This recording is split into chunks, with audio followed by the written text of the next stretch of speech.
नमस्कार मित्रों, कैसे हैं आप। तो एसएससी जे 2025 को टारगेट करते हुए अपन आरसीसी पढ़ रहे थे। आज इसमें स्टार्ट करेंगे second chapter working stress method. Okay, तो इंट्रोडक्शन देख लेते हैं।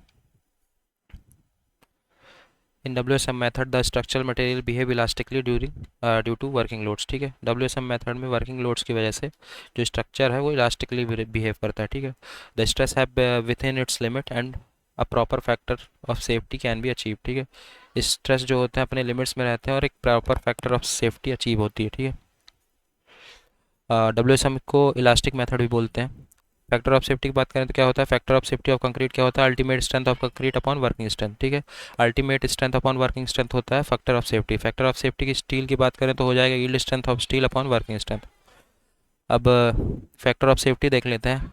कंक्रीट के लिए फैक्टर ऑफ सेफ्टी की बात करें तो अगर बेंडिंग कंप्रेशन है तो फैक्टर ऑफ सेफ्टी 3 होगा, direct compression factor of safety 4 होगा। स्टील के लिए फैक्टर ऑफ सेफ्टी 1.78 होगा। ठीक है, तो ये ध्यान रखना है। अब कुछ अजम्पशन देख लेते हैं, assumption of working stress method. A section which is plane before bending remains plane after bending. ठीक है, all tensile stress are taken by steel, सारे टेंसाइल स्ट्रेस स्टील लेगा। The stress strain relationship of steel and concrete under working load is a linear और straight line. ठीक है, जो stress strain relationship है steel और कंक्रीट का under working load वो लीनियर या कि स्ट्रेट लाइन होगा। ठीक है, जो मॉडुलस ऑफ इलास्टिसिटी है स्टील की और कंक्रीट की वो कांस्टेंट होगी। ठीक है, the modulus of elasticity of steel and concrete are constant. अब permissible stress reinforced steel bar में क्या क्या होते हैं वो बात कर लेते हैं। ठीक है, type of stress in steel. सबसे पहले माइल्ड स्टील और दो इस तरह की स्टील की बात करते हैं, माइल्ड स्टील Fe250 और H/ST बार Fe415। ठीक है, तो सबसे पहले टेंशन और शियर में देखते हैं। स्टील जिसमें टेंशन और शियर लग रहा है तो अगर बार जो है वो 20 mm से छोटा है, ठीक है, लेस और इक्वल टू 20 mm, तो माइल्ड स्टील में जो परमिसिबल स्ट्रेस होगा 140 होगा और 140 मेगा पास्कल, और H/ST में 230 mega pascal. And if bar is greater than 20 mm then 130, and mild steel में 130 मेगा पास्कल एंड H/ST में 230 मेगा पास्कल। ठीक है, कंप्रेशन है कॉलम बार में कंप्रेशन है तो माइल्ड स्टील में 130 मेगा पास्कल और H/ST में 190 mega pascal. Compression bar in a beam और a slab where compressive resistance of the concrete is not taken into account. ठीक है, कंप्रेशन बार बीम या स्लैब में वहाँ लगाएंगे जहाँ कंप्रेसिव रेजिस्टेंस मतलब कि कंप्रेसिव रेजिस्टेंस नहीं वो किया गया है, कंप्रेसिव रेजिस्टेंस के बारे में चीज़ें नहीं करी गई हैं, तो वहाँ पे परमिसिबल स्ट्रेस देखें तो कितना होगा। अगर बार जो है 20 mm से छोटा इक्वल है, लेस और इक्वल टू 20 mm, तो माइल्ड स्टील में 140 एंड H/ST में 190। ठीक है, अगर बड़ा है तो माइल्ड स्टील में 130 एंड H/SD में 190। ठीक है, अब बात करते हैं परमिसिबल स्ट्रेस ऑफ कंक्रीट की एज पर IS 456 1978। ठीक है, या कि इसको डायरेक्ट टेंसाइल स्ट्रेस भी बोलते हैं, जो कि होगा sigma T equal to FT upon AC plus MAST। ठीक है, परमिसिबल टेंसाइल स्ट्रेस की बात करें वेरियस ग्रेड ऑफ कंक्रीट के कंपैरिजन में तो ठीक है, M10 में टेंसाइल स्ट्रेस 1.2 होगा, M15 में 2, M20 में 2.8, M25 3.2, M13 3.6, M35 4 and M14 4। ठीक है, 4.4। ठीक है, तो ध्यान रखना है 1.2, 1.2, 2, 2.8, 3.2, 3.6, 4, 4.4। ठीक है, तो 1.2 प्लस 0.8 है यहाँ पे, फिर प्लस 0.8 है, फिर प्लस 0.4, प्लस 0.4, फिर से प्लस 0.4, फिर से प्लस 0.4 और प्लस 0.4। ठीक है, तो दो बार प्लस 0.8, 0.8 एंड 0.4, 0.4, 0.4, 0.4, 10 से चालू होगा 40 पे कंप्लीट होगा। ठीक है, तो इस तरह याद रखना टेंसाइल स्ट्रेस। एम जो होता है स्मॉल एम होता है मॉडुलर रेशियो। आरसीसी के केस में मॉडुलर रेशियो कितना होगा, it is the ratio of modulus elasticity of steel to the ratio to the modulus elasticity of concrete. ठीक है, इफेक्ट ऑफ क्रीप की वजह से जो मॉडुलर रेशियो होगा वो बढ़ जाएगा। ठीक है, तो एम क्या हो जाएगा, ES1 + थीटा अपॉन EC। ठीक है, जितना ज़्यादा मॉडुलर रेशियो होगा उतना लोअर कंप्रेसिव स्ट्रेंथ होगा कंक्रीट का। Higher the modular ratio shows lower compressive strength of concrete. ठीक है, एज पर IS 456 2000 relation between modular ratio and compressive bending stress of concrete क्या होगा, IS 456 2000 के अनुसार जो एक रिलेशनशिप IS 456 2000 ने दिया है मॉडुलर रेशियो और कंप्रेसिव बेंडिंग स्ट्रेस के बीच 280/3 सिग्मा CBC। ठीक है, सिग्मा CBC क्या है, compressive bending stress of concrete, जहाँ पे क्रीप है वो पार्सली कंसीडर करेंगे। ठीक है, ES क्या है, कांस्टेंट, अगर ये कांस्टेंट है तो एम होगा इन्वर्सली प्रोपोर्शनल टू ईसी, ठीक है। सो मॉडुलर रेशियो किस पे, सिर्फ ग्रेड ऑफ कंक्रीट पर डिपेंड करता है। So modular ratio is only depend upon grade of concrete, ठीक है। अब मॉडुलर रेशियो देख लेते हैं अलग अलग ग्रेड के लिए। वही 10, 15, 20, 25, 30, 35, 40 है। और मॉडुलर रेशियो क्या होगा, 31.11, 18.67, 13.33, 10.98, 9.33, 8.11, 7.18, ठीक है। तो अपने को ये चीज़ें ध्यान रखनी है, ठीक है। और ये मॉडुलर रेशियो याद कर लेना है। अब बात करते हैं परमिसिबल स्ट्रेस ऑफ कंक्रीट की, ठीक है, कि इस कंक्रीट में कितनी परमिसिबल स्ट्रेस है। ग्रेड वही M10, 10, 15, 20, 25, 30, 35, 40, ठीक है। Sigma CBC permissible stress bending, compressive bending के स्ट्रेस में कितना परमिसिबल स्ट्रेस है बेंडिंग में है। M10 है तो 3, 5, 7, 8.5, 10, 11.5 एंड 13, ठीक है। डायरेक्ट में 2.5, 4, 5, 6, 8, 9, 10, तो सब कैसा है, इसमें से जो बेंडिंग कंप्रेसिव स्ट्रेस है उसका permissible stress sigma CBC by, इसमें सिग्मा CBC कैसे आएगा, ये जो ग्रेड है ग्रेड अपॉन 3, और इसमें ग्रेड अपॉन 4, ठीक है। जैसे M10 है तो 10/4 2.5, 14/4 अप्रॉक्स 4 आएगा, 20/4 5 आएगा, 20/3 अप्रॉक्स 7 आएगा, 20/3 5 आएगा, ठीक है। इस तरह से इसको ध्यान रखना है, ठीक है। तो डायरेक्ट में ग्रेड बाई 4 और बेंडिंग में ग्रेड बाई 3, ठीक है। और परमिसिबल स्ट्रेस दिया गया है in bond and plain bars in tension LSM और WSM के लिए।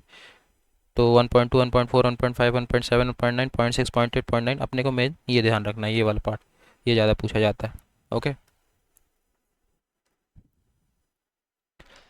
अब बात करते हैं, कुछ नोट है उसको देख लेते हैं। The bond stress shall be increase by 20% when the bars are in compression. जब बार कंप्रेशन में होगा तो बॉन्ड स्ट्रेस जो होगा उसको 25% बढ़ा देंगे, और अगर बार जो है डिफॉर्म बार्स यूज़ किया गया है तो बॉन्ड स्ट्रेस को 60% बढ़ा देंगे, ठीक है। The value of bond stress is increase by 60% when deform bars are use.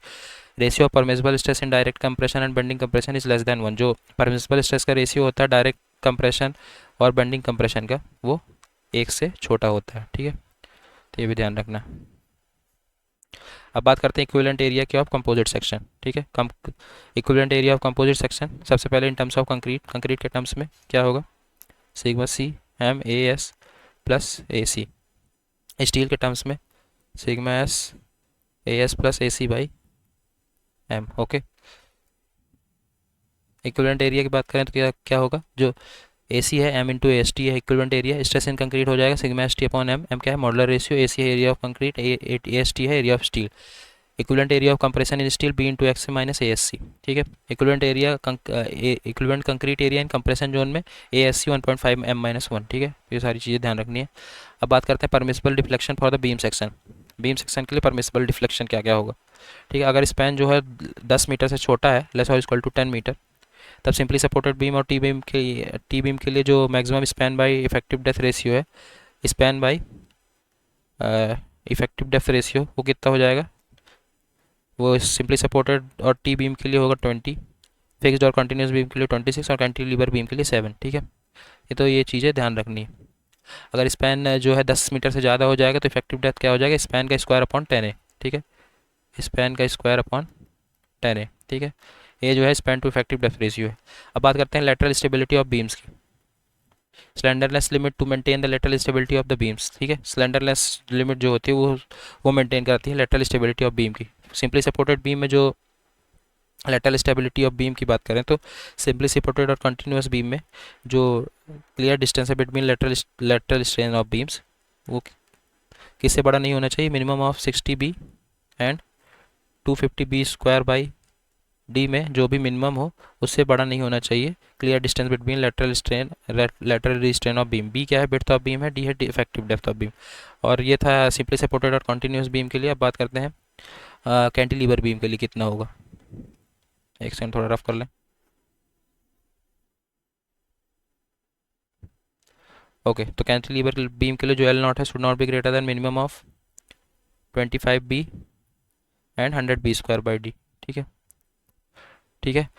तो सिंपली सपोर्टेड बीम के लिए 60 बी, सिंपली सपोर्टेड और कंटिन्यूस बीम के लिए 60 B and 250 B square by D, और 250 बी स्क्वायर बाई डी, और cantilever beam के लिए 25 B and 100 B square by D. ठीक है, अब बात करते हैं सिंगली रीइंफोर्स्ड बीम के लिए।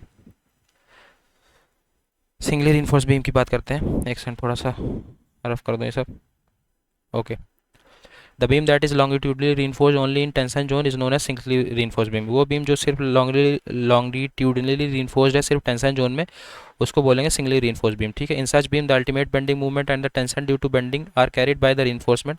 इस तरह के बीम में जो अल्टीमेट बेंडिंग मूवमेंट है और टेंशन है उसको वो सिर्फ बेंडिंग की वजह से होगा और उसको रीइंफोर्स देख लेगा टेंशन को, while the compression is carried by the concrete. ठीक है, तो कुल मिला के ये है कि जो टेंसाइल स्ट्रेस आएगा उसको जो रीइंफोर्स्ड है स्टील है वो काउंटर कर देगा, और जो कंप्रेशन आएगा उसको कंक्रीट काउंटर कर देगा। ठीक है, अब बात करते हैं neutral axis of beam section की। Neutral axis is the axis of beam where the stresses is zero.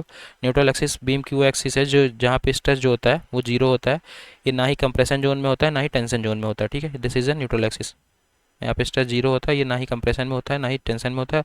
अब ऊपर वाला कंप्रेशन में होगा, नीचे वाला टेंशन में होगा। ठीक है, टेंशन में है इसीलिए यहाँ पे बार्स प्रोवाइड किए गए हैं, रीइंफोर्समेंट बार्स प्रोवाइड किए गए हैं। ठीक है, टॉप से एक्स है डेप्थ ऑफ न्यूट्रल एक्सिस। ठीक है, डी है टोटल डेप्थ, स्मॉल डी है इफेक्टिव डेप्थ। इफेक्टिव डेप्थ मतलब टोटल डेप्थ से जो कवर है नॉमिनल कवर उसको माइनस करने के बाद डी सी है इफेक्टिव थिकनेस ऑफ कवर। ठीक है, अब बात करते हैं टाइप ऑफ कंक्रीट सेक्शन, कितने तरह के कंक्रीट सेक्शन होते हैं। ठीक है, सबसे पहले आता है अंडर रीइंफोर्स्ड सेक्शन।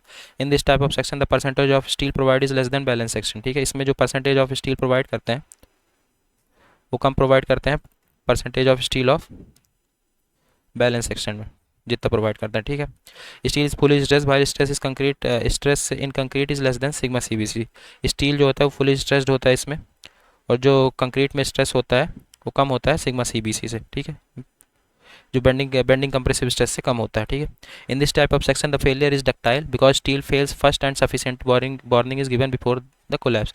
इस तरह के फेलियर में अंडर रीइंफोर्स में जो क्या बोलते हैं फेलियर होता है वो डक्टाइल होता है, क्योंकि स्टील फेल होने से पहले सफिशिएंट वार्निंग देता है कोलैप्स होने से पहले। ठीक है, due to ductile failure and economy under reinforce section are preferred by design. ठीक है, डक्टाइल फेलियर की वजह से और इकोनॉमी को देखते हुए अंडर रीइंफोर्स सेक्शन को प्रीफर किया जाता है डिज़ाइनर्स के द्वारा। ठीक है, ये था अंडर रीइंफोर्स सेक्शन। अब बात करते हैं ओवर रीइंफोर्स सेक्शन की।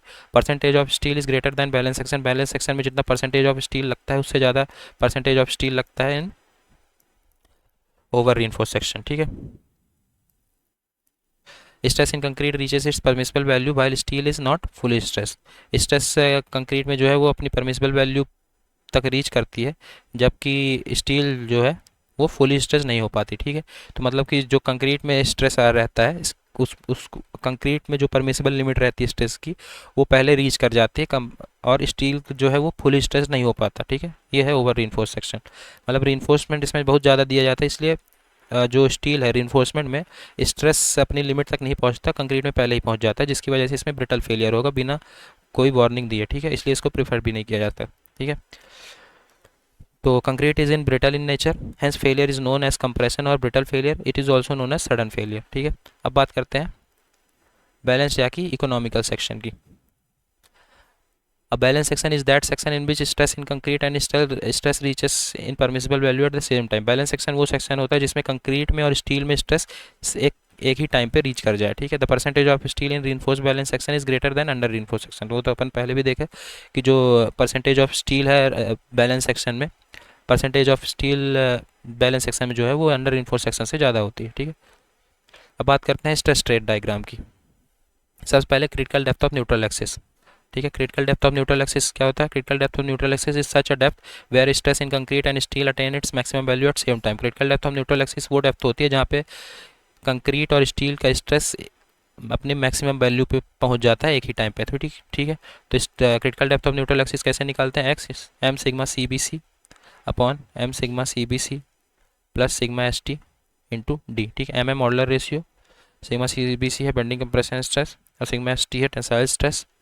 ठीक है, actual depth of neutral axis कैसे निकालेंगे? ये तो था critical depth of neutral axis, and actual depth of neutral axis को रिप्रेजेंट करते हैं एक्स से, तो इसको निकालेंगे B into X square by 2 is equal to M A S T D minus X. ठीक है, तो फार्मूलाज ध्यान रखने।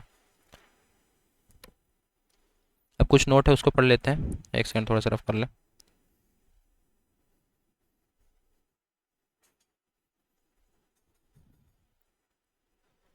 Okay, this expression suggests that the value of neutral axis depth factor does not depend upon the grade of concrete, it depends only on the permissible stress in reinforcement। ठीक है, जो ये expression है ये वाला, ये क्या सजेस्ट करता है, ये चीज़ अपने को बताता है कि जो न्यूट्रल एक्सिस डेप्थ है वो ग्रेड ऑफ कंक्रीट पर डिपेंड नहीं करता, वो डिपेंड करता है सिर्फ परमिसिबल स्ट्रेस ऑफ रीइंफोर्स की जो परमिसिबल स्ट्रेस है उस पर बस डिपेंड करता है। ठीक है, increasing the quantity of steel the depth of neutral axis increase, अपन जैसे जैसे स्टील की क्वांटिटी बढ़ाएंगे न्यूट्रल एक्सिस की डेप्थ जो है वो भी बढ़ती जाएगी। ठीक है, अब बात करते हैं लीवर आर्म की। लीवर आर्म क्या होता है? It is the perpendicular distance between the line of action of couple forming compressive and tensile force. ठीक है, जो line of action of force होता है कंप्रेसिव फोर्स और टेंसाइल फोर्स का, इसके बीच की जो डिस्टेंस होती है यही होती है लीवर आर्म। ठीक है,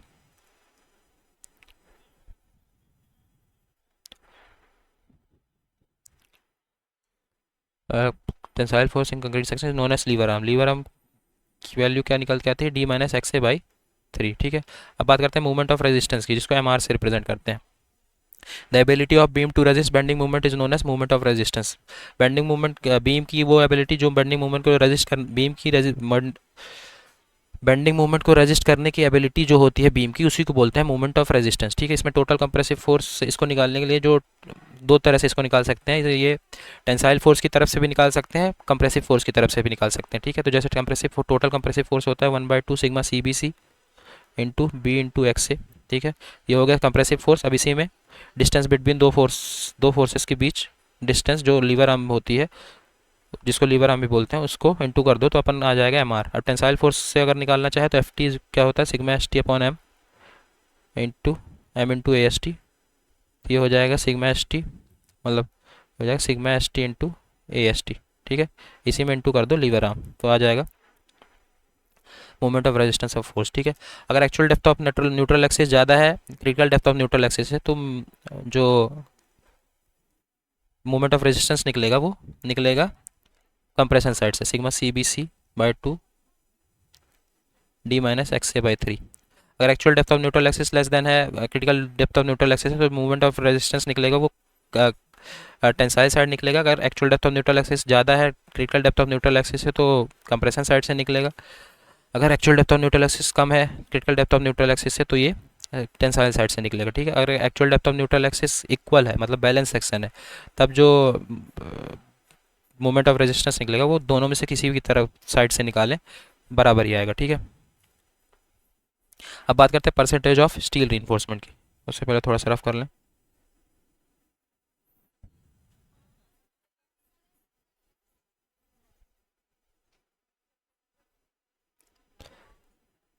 एक सेकंड,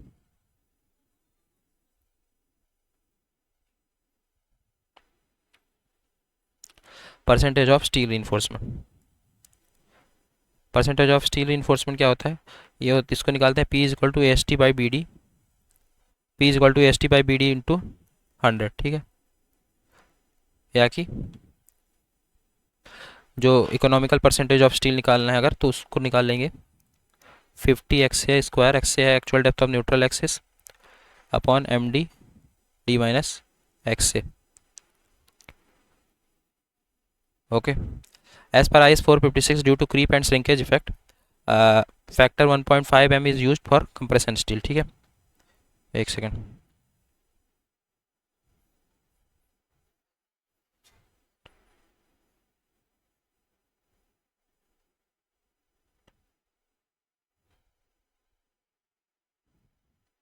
ओके, एज पर IS 456/2000 क्रीप की वजह से और shrinkage effect, due to creep and shrinkage effect, shrinkage effect और क्रीप की वजह से 1.5 M का फैक्टर अपन यूज़ करेंगे कंप्रेशन स्टील में। ठीक है,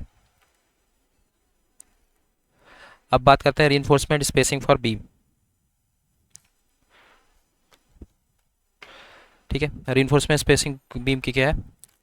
सबसे पहले minimum horizontal spacing will be maximum of, जो मिनिमम हॉरिजॉन्टल स्पेसिंग होगी वो क्या होनी चाहिए? या कि dia of equal dia of bar, अगर दोनों डाया इक्वल हैं तो डाया ऑफ बार क्या होना चाहिए? Equal to dia of the bar if the dia is equal, dia of larger bar if dia is unequal, ठीक है। अगर डाई अनइक्वल है तो dia of larger bar 5 mm more than nominal maximum size of aggregate, जितनी nominal maximum size of aggregate है उससे 5 mm ज़्यादा ये होनी चाहिए हॉरिजॉन्टल स्पेसिंग, ठीक है। इन दोनों का, इनमें से जो मैक्सिमम आता है वही हो गई स्पेसिंग, हॉरिजॉन्टल स्पेसिंग, ठीक है। मतलब हॉरिजॉन्टल स्पेसिंग इससे ज़्यादा नहीं होनी चाहिए, शुड बी लेस देन। फिर आती है वर्टिकल स्पेसिंग। वर्टिकल स्पेसिंग कितनी रखेंगे, डाई ऑफ थिकर बार, ठीक है, 15 mm and 2/3 times of nominal size of coarse aggregate, ठीक है। इनमें से जो मैक्सिमम होगा उससे छोटा नहीं होना चाहिए वर्टिकल स्पेसिंग, ठीक है। तो ये हो गया स्पेसिंग। स्पेसिंग ध्यान रखना है, ठीक है। ये इसरो के पेपर में भी आया भी था, साइंटिस्ट इंजीनियर के पेपर में। फिर आता है साइड फेस रीइंफोर्समेंट। एक सेकंड, थोड़ा इसको रफ कर लें। Side face reinforcement. Side face reinforcement shall be provided as per this clause 26.5 1.3 26.5 1.7 ऑफ IS 456 2000। अगर बीम की डेप्थ ग्रेटर देन 450 mm है and a beam is subject to torsion, एक सेकंड, ठीक है। अगर बीम में टॉर्सन लग रहा है तो बीम की डेप्थ जो है वो 450 mm से ज़्यादा होनी चाहिए। अगर बीम में टॉर्सन नहीं लग रहा है तो बीम की depth should be greater than 750 mm, ठीक है। तो ये दोनों ध्यान रखना साइड फेस रीइंफोर्समेंट के लिए।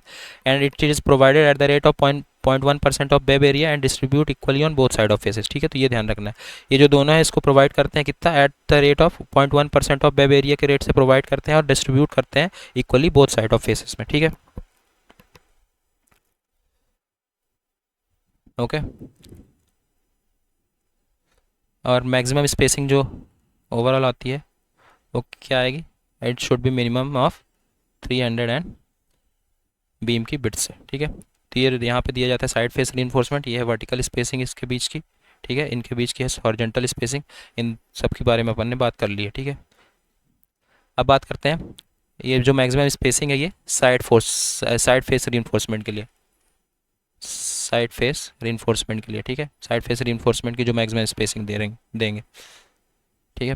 अब बात करते हैं classification of concrete section based on neutral axis condition, ठीक है। न्यूट्रल एक्सिस कंडीशन के बेसिस पे क्लासीफाई करेंगे अलग अलग सेक्शन। अंडर रीइंफोर्स्ड सेक्शन है तो उसमें जो actual depth of neutral axis होगा वो छोटा होगा critical depth of neutral axis से। इसमें जो critical depth of neutral axis निकलने m sigma CBC upon m sigma CBC plus sigma ST into D, ठीक है। ओवर रीइंफोर्स्ड सेक्शन में, जो अंडर रीइंफोर्स्ड सेक्शन में जो स्टील होता है वो डक्टाइल स्टील होता है और डक्टाइल फेलियर होता है, स्टील या कि डक्टाइल फेलियर होता है। ओवर रीइंफोर्स्ड सेक्शन में कंक्रीट या कि ब्रिटल फेलियर होता है। इसमें जो एक्चुअल न्यूट्रल एक्सिस होता है वो ग्रेटर होता है क्रिटिकल न्यूट्रल एक्सिस से। इसमें जो फॉर्मूला एक्चुअल न्यूट्रल एक्सिस से निकालेंगे कैसे, bx² is equal to bx²/2 is equal to m into AST D minus X से, ठीक है। बैलेंस सेक्शन में actual depth of neutral axis is equal to होता है critical depth of neutral axis, okay. अब कुछ टेबल उसके देख लेते हैं। Value of various parameter for various grade of steel, अलग अलग पैरामीटर की value for various grade of steel, okay. In case of critical neutral axis, neutral axis है, case of critical neutral axis कैसे निकालेंगे अपन पता है, m sigma CBC D upon m sigma CBC plus sigma ST।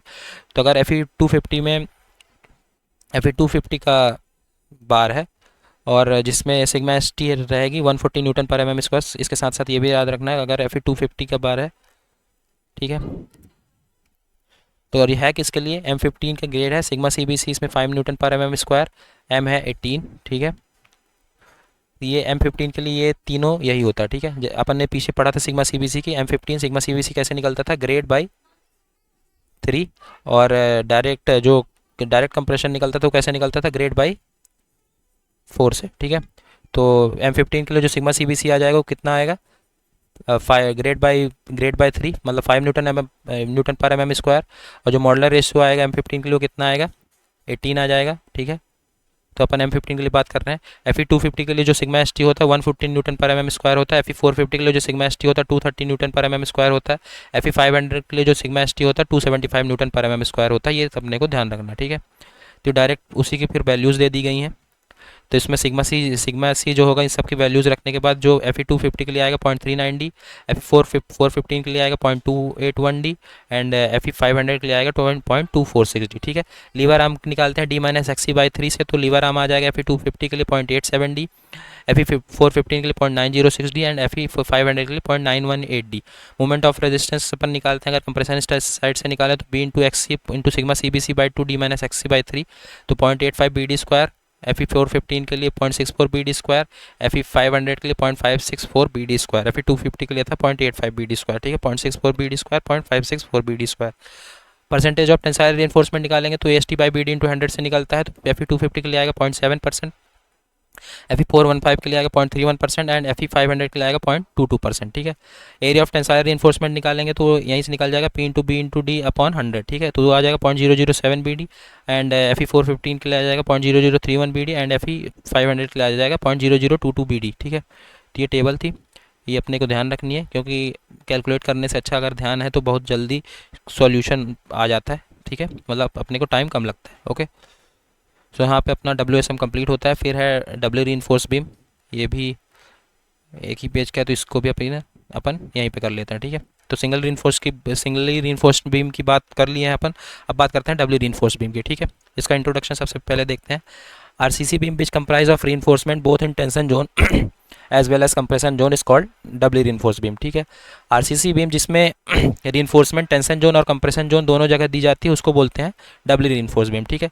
Condition की बात करते हैं, कब doubly reinforced beam को प्रोवाइड किया जाएगा। Conditions when doubly reinforced beam is preferred, कब, when the size of the beam is confined, जब बीम की साइज confined हो, when the section of beam is subjected to reversal of stress, जब beam में reversal of stress लग रहा हो, when the beam is under eccentric loading में हो बीम, ठीक है। It is ideal when accidental और sudden lateral loads govern the beam, जब बीम में एक्सीडेंटल या कि सडन लेटरल लोड लग रहा हो तब डब्ल्यू रीइंफोर्स्ड बीम को अपन प्रोवाइड करेंगे, ठीक है। एक second, excuse me. It is use when bending movement changes the sign for prevent torsion movement, ठीक है। ये तब यूज़ किया जाता है जब बेंडिंग मूवमेंट अपना साइन चेंज कर रहा हो टॉर्जन मूवमेंट को प्रिवेंट करने के लिए, ठीक है। In case of and it is use in case of continuous beam at support where negative movement develops at top fibre. ये कंटिन्यूस बीम में यूज़ किया जाता है सपोर्ट पे जहाँ पे नेगेटिव मूवमेंट डेवलप होता है टॉप फाइबर पे, ठीक है। तो इतनी जगह पे अपन डब्ल्यू रीइंफोर्स बीम प्रोवाइड करेंगे। एडवांटेज क्या है डब्ल्यू रीइंफोर्स बीम का? एडवांटेज है कि कंप्रेशन स्टील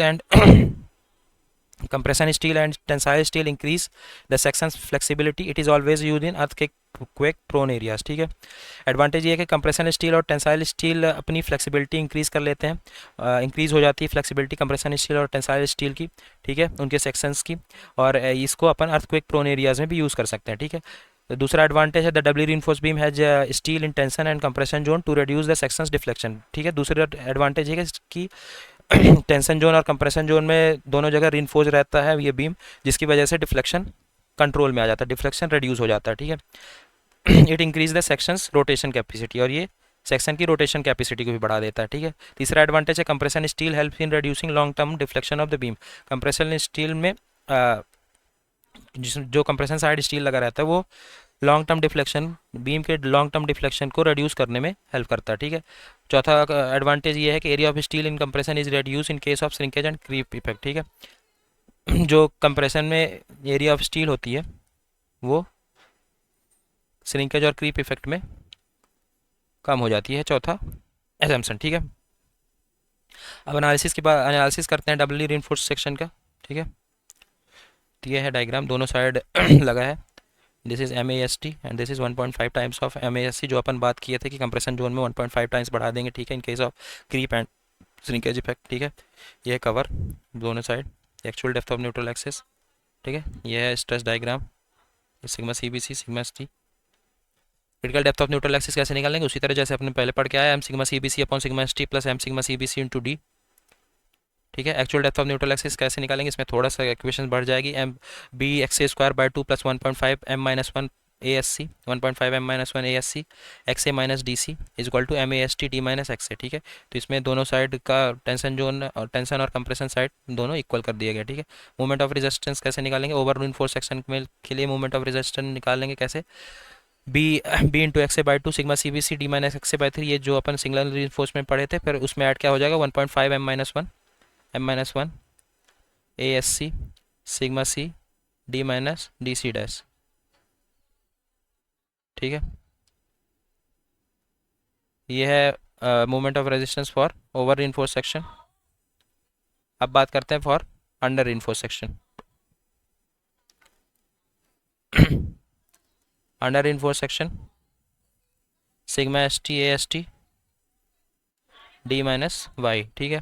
वाई कैसे निकालेंगे, C one into X by three plus C two into D D C one plus C two क्या है, सी टू है resultant force of compressive concrete and compressive steel. Compressive concrete side जो force लगेगा और compressive steel side जो resultant force लगेगा वो है सी टू, उससे निकालेंगे अपन वाई, ठीक है। अब कुछ नोट देख लेते हैं। As per I S 456/2000 due to creep and shrinkage effect factor 1.5 m is use in compression steel, ये अपन पहले भी पढ़ के आ चुके हैं। In doubly reinforce beam stress in compression steel is less than stress in tension steel, ठीक है। डब्ल्यू रिइंफोर्स बीम में जो कंप्रेशन स्टील में स्ट्रेस लगेगा वो कम लगेगा जो कि टेंशन स्टील में स्ट्रेस लगेगा, ठीक है। अब स्टील बीम थ्योरी की बात करते हैं, क्या होता है।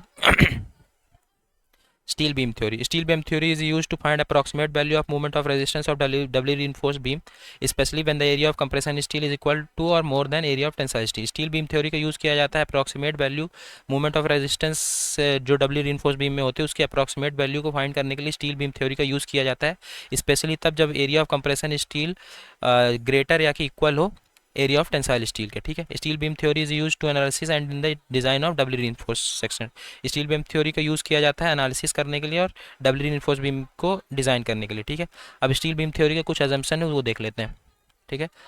Assumption of steel beam theory, सबसे पहले concrete is completely neglected. Steel beam theory का ये अजम्पशन है कि अपन कंक्रीट को कंप्लीटली नेग्लेक्ट मान के डिज़ाइन करेंगे, ठीक है। दूसरा क्या है, the movement of resistance is taken equal to the amount of couple of compressive and tensile steel, ठीक है। जिसमें इसमें जो मूवमेंट ऑफ रेजिस्टेंस रहेगा उसको कितना लेंगे, taken equal to the amount of couple of compressive and tensile steel, जितना कपल प्रोड्यूस होगा कंप्रेसिव और टेंसाइल स्टील को उतना लेंगे, ठीक है। ये बेसिक चीज़ था। The permissible stress in compressive steel is equal to permissible stress in tensile steel, जितना परमिसिबल स्ट्रेस कंप्रेशन स्टील में होगा वो उतना ही परमिसिबल स्ट्रेस टेंसाइल स्टील में होगा, ये अपन मान के चलते हैं इसमें स्टील बीम थ्योरी में, ठीक है। फिर क्या, area of compression steel equal to area of tensile steel, जितना कंप्रेशन स्टील में एरिया होगा उतना ही टेंसाइल स्टील में टेंशन स्टील में एरिया होगा, ये अपन अज्यूम करके चलते हैं। फिर क्या है, maximum permissible stress are generated simultaneously both in compression and tension steel, और अपन मान के चलते हैं कि जो मैक्सिमम परमिसिबल स्ट्रेस होगा वो एक ही साथ जनरेट होगा कंप्रेशन और टेंशन स्टील में, ठीक है। Maximum permissible stress are generated simultaneously both in compression and tension steel, ठीक है।